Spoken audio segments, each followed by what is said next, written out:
This is LBC from Global, leading Britain's conversation with Clive Bull.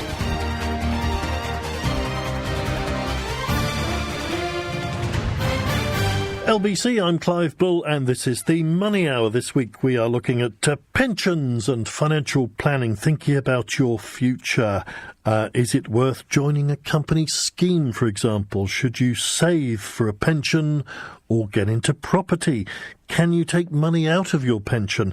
These questions and more. 0345 6060 973 is the number. And with me to answer the questions, hopefully, is Charlie Redding, Chartered Financial Planner, author of The Dream Retirement. Hello, Charlie. Hi, Clive. Nice to see you again. Good to have you here. Do you think people understand pensions? I suppose the one-word answer to that is no. I think pensions, sadly, are more complicated than they need to be. You know, in 2006, we had a piece of legislation which was nicknamed pension simplification, and ever since then, we've had a complication. Ever since, no. You know, it's just another layer. It's got worse. Yeah, it's with all the freedom that we got from George Osborne, pensions became even more attractive, but with that, they became more complicated. There's more choices for people to make, and with choices, there's pitfalls that people can make. So they're definitely more complicated, but they're as good as they've ever been. Let's talk about one of the choices that comes up for people. This thing which we were informed about quite a lot now of auto enrolment, where you can opt out of a pension or you can stay in it. Which I think is pretty well established now, but people are still wondering, especially if you're young, do I really want to? Well, should I stay in a pension scheme? Well, absolutely. I mean, auto-enrolment has been a huge success, actually. You know, in 2001, we had the stakeholder pensions brought in, and that was where the government said, if we make pensions really cheap and really easy, then everybody will join. And, of course, nobody joined. And they didn't. So then, with auto-enrolment, they basically just reversed the model and said, if we put everybody in, we expect some people to opt out, but hopefully most won't. And actually, even less opted out than they expected. Because when it comes to things like this, people are inherently lazy or, there is a lack of interest there. So people just go into these things and it's easier to stay in. Of course, some people do opt out. But generally, they're a very good thing for the vast majority of people, because you now get a flat state pension. So anything that you can save up yourself is going to top up that pension. And that flat state pension is £164 a week, which is not a whole lot of money. You know, that's about the absolute bare minimum you could live on, I think. And so as a result, if you want to live on more than £164 a week, you need to put money aside to be able to do that. And the most tax efficient way, the easiest, therefore, way to get a good amount of money put aside is with the pension. A lot of people say, actually, I'm not going to bother with that, though. I'm going to rely on property, maybe downsize, and especially if you're a younger person, you don't want to start thinking about pensions. You want to start thinking about saving for a home.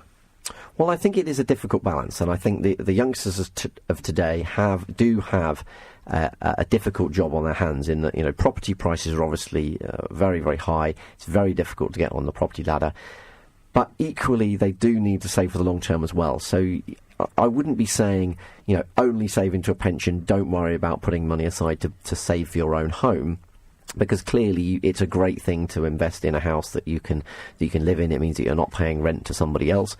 But equally, it's a balance. And the earlier you can get saving for your pension, the more value that will be. In fact, the easier it will be because of what's called compound growth. It's that growth on the growth on the growth. I think if you take a piece of paper and fold it in half, and you fold it in half 50 times.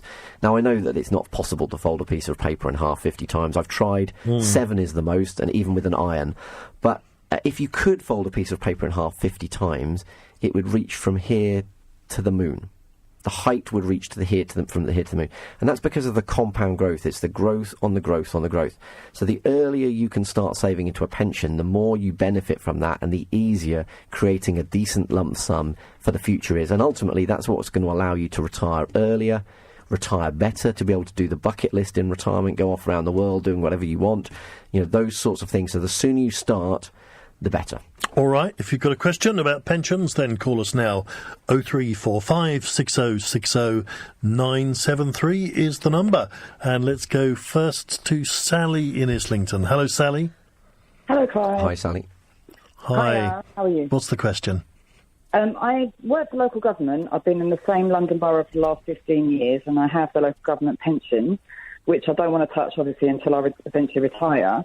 However, previous to this borough that I work in, I was in a different London borough for 2.5 years.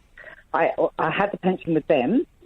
I know I can transfer that pension onto my current London borough's pension. However, am I able to take that out? I get a letter every year from them. I don't really understand it, but I believe it's about £3,000 that's sitting in that pension pot. I'm happy to put it into my new pension pot, but to be honest with you, I'd rather, if I'm able to, would I be able to take that out now just to spend? It's a difficult question to answer without seeing more of the paperwork, because I believe that you wouldn't be able to take that lump sum out. But we would need to see more specifics on that. If I were you, though, are you still working? You're obviously still working at the moment.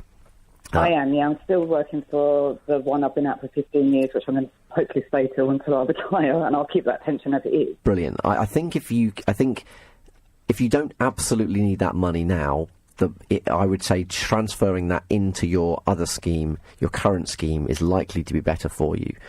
Just because the impact that's going to have on your scheme in the long term, the amount of income you'll get in the future, will be far greater than if you take that lump sum. That would be my suspicion. Obviously, I can't say for sure because I can't see it. I haven't seen the paperwork and had a chance to review it. But my gut feeling is that you'll probably be significantly better off by consolidating that into that bigger pension. Plus, also, it will mean that you're not paying tax on it. If you take all the money out now, while you're also earning, you're going to lose a chunk of it to tax. Whereas in retirement, you're probably likely to have a lower income, and therefore you're likely to lose less through tax. All right, hope that points you in the right direction. Sally, thank you very much indeed. 0345 6060 973 is the number. Charlie Redding is here, Chartered Financial Planner. We're talking about pensions and planning. And let's go to Alan in Lymm in Cheshire. Hello, Alan. Hi, Alan. Hello. Hi, what can we do for you? Well, we've done the property route. I'm slightly at the other end. I'd like some advice. We've got some rental properties that we've had for, between 15 and 20 years. We bought them, over a period. I'm nearly 75, so I'm looking at the other end of the scale, thinking, I've got 2 children, so what with capital gains stroke inheritance tax, what would be the route I should be looking at to dispose of them or pass them on in the most successful way, most efficient way? It's a great question, Alan, and it's one that we're hearing more and more times. So you've identified some of the problems. If you sell those properties, you've got capital gains tax to pay on them. If you hold on to them until you die, whilst the capital gains tax will disappear, your children will then pay inheritance tax on them. Also, the government's really quite anti-buy-to-let properties. You've seen the increase in second home for stamp duty. You've seen the phasing out of being able to offset your mortgage interest against the rental income. And, of course, all of this is combined with a flattening housing market and potentially rising interest rates. So it is difficult. With properties, inheritance tax planning is much more difficult. Putting properties into trust is more difficult than putting investments into trust. So it involves some careful planning is the honest answer. There is no right or wrong. You could put the properties into a company, for example. I think you mentioned that. But then you've got potentially capital gains tax issues, and you might have to pay stamp duty. You probably have to pay stamp duty on your own properties for a second time, which you're not going to want to do. We're seeing quite a few people, particularly those in retirement that have had buy-to-lets for many years, starting to say, do you know what, actually, we would rather, if you can provide us with as good a return away from property, I would rather not have the property, not have the hassle of whether the tenants do pay the rent or whether they trash the place or not. and it gives them more flexibility to do inheritance tax planning. But there is going to be a certain amount of pain getting there. There are ways that you can defer and even mitigate in capital gains tax, and also, of course, selling them over a number of years will allow you to use multiple allowances. But for those sorts of things, you kind of need to seek advice on. But we do that a lot for our clients because we're getting that question asked a lot. That's interesting. Are you finding that people are slightly turning away from buy-to-let and that kind of area now then? Definitely. Absolutely. We're seeing a lot of clients. We've got one client at the moment that's selling his entire buy-to-let portfolio. We've got quite a few. It's interesting, actually. We get clients coming to us, particularly around retirement, that's quite often say one of two things. Either, I've never had a buy-to-let property before, I'm thinking about buying one for my retirement. Or the other ones are the people that have had them, and then they come to us saying, I really want to get out of my buy-to-let properties. So obviously everybody sort of feels like it's a box they need to tick at some point. But actually, there is a strong headwind from legislation at the moment, not being able to offset mortgage interest against the rent is going to be a massive thing. That's being phased out between now and 2021. And I honestly believe there will be a lot of buy-to-let landlords selling up between now and then. And in fact, I think you're probably starting to see, that's one of the factors why London property prices really aren't rising. In fact, probably have fallen a bit. So I do think that there is a step away from that mad property enthusiasm that the Brits have. The mania is dissipating a little. All right, Alan, thank you very much. We'll take more calls in a moment. It's the Money Hour here on LBC. I'm Clive Bull. Charlie Redding is here, Chartered Financial Planner. If you have a question, then call us now, 0345 6060 973. It's 8:15. This is LBC with Clive Bull. LBC, I'm Clive Bull, and it's the Money Hour. We're talking about pensions. Charlie Redding is here, a financial planner from Efficient Portfolio, and Marie is in Putney. Hi, Marie. What can we do for you? Hello, I wonder if you can help me.